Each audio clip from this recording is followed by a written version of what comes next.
Worm, prepare yourself. Damn Saiyan.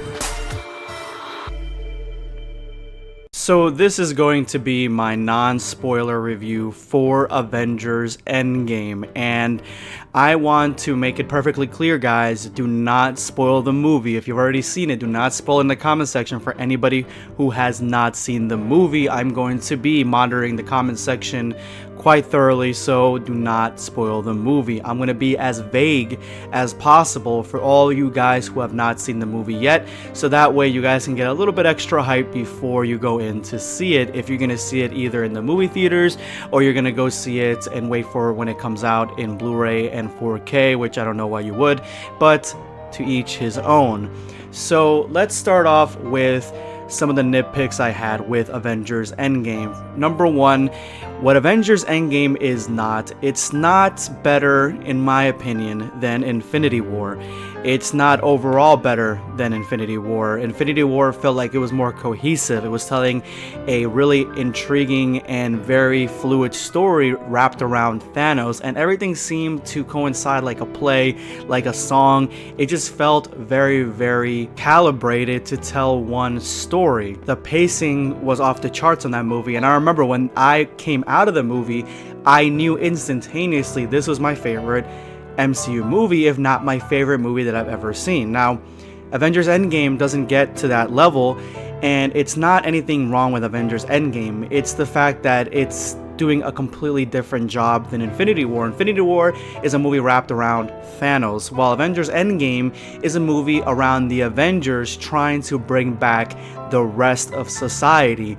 And so the pacing in the movie, yeah, the beginning is more of a slow burn. Toward the middle, it's more of a slow burn. There are things that happen, especially in the very, very beginning. There are things that happen that are shocking, and the whole movie has this sort of very somber tone to it, even if though at times it has a lot of humor. But the pacing of the movie, because it's 3 hours long, it just isn't paced as well as Infinity War. But because it's 3 hours long, it tells way more of a story and goes deeper into different character interactions than Infinity War ever could.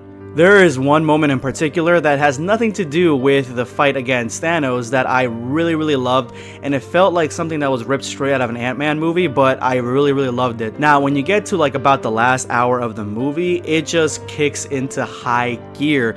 It's way more of an impressive and significant battle than the battle for Wakanda.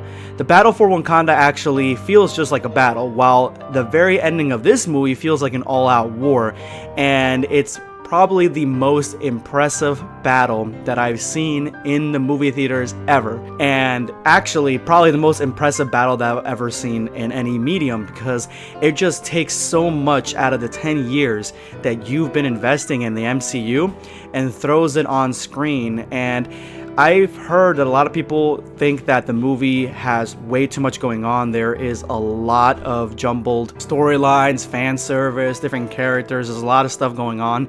And if you watched all these movies, this is why I urge people to watch all the movies, yes, including Black Panther or Ant-Man and the Wasp even, and, you know, Captain Marvel. Some movies people say you can skip, you cannot. If you're trying to get the most out of Endgame, you have to watch every single MCU movie, and if you watch all of them, you can easily follow along and get references and be really caught up to everything that's going on in the movie. Now, in the middle of this movie, there is a mission that happens that has pros and cons to it. I'm not going to go into detail here about it, but I thought that overall, it was very well done. It just had some of the things that can go wrong with a plot point like this, and it has them, but not to too much of an extent. And it may seem like I'm kind of bashing the movie. I'm really not. These are just nitpicks. The movie, to me, was a 10 out of 10. Just like Infinity War was a 10 out of 10, although Infinity War, for me, was by far my favorite movie that I've ever seen, and definitely the best MCU movie. I think Endgame is at least number 2. At minimum, because these movies act like foils for each other. One is the foil for another. They are yin and yang. You cannot appreciate one without the other.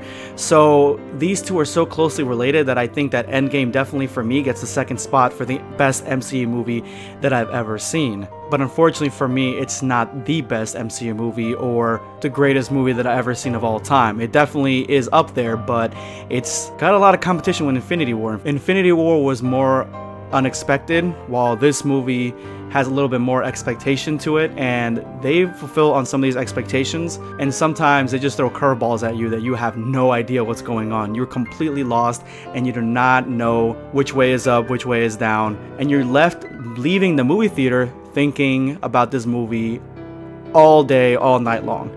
Like, I've been thinking about this movie constantly because it changes a lot in the MCU, and nothing is the same after the ending. If you watched all the other MCU movies throughout the last 10 years, then you are going to love Avengers Endgame the same way I loved Avengers Endgame. And even though I have some nitpicks, it definitely hit the expectations, the high expectations I had coming out of Infinity War. I definitely had a feeling that it wasn't going to get past Infinity War for me, but it definitely was around the same neighborhood, and if not the same block, a couple houses down. This was a great movie and I want to watch it again. I want to watch it several more times. And even though the year has just started, this is probably the best movie of the year. Definitely.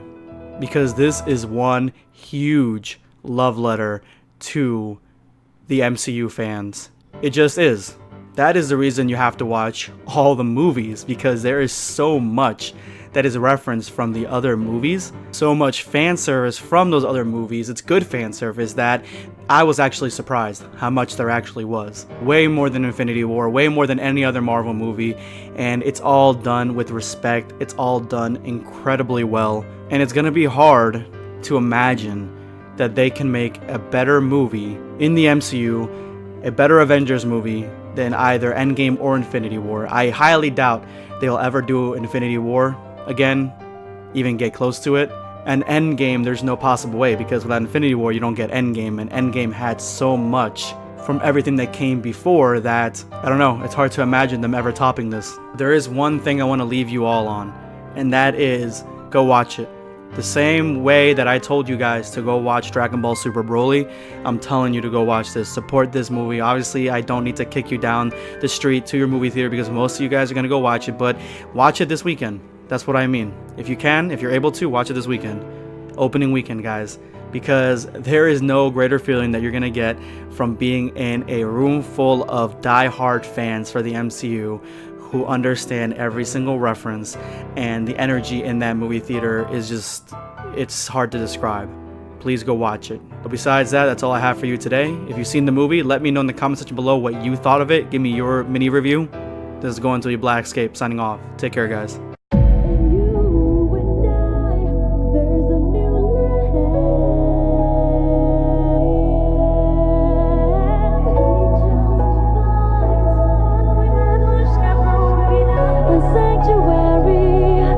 Sanctuary.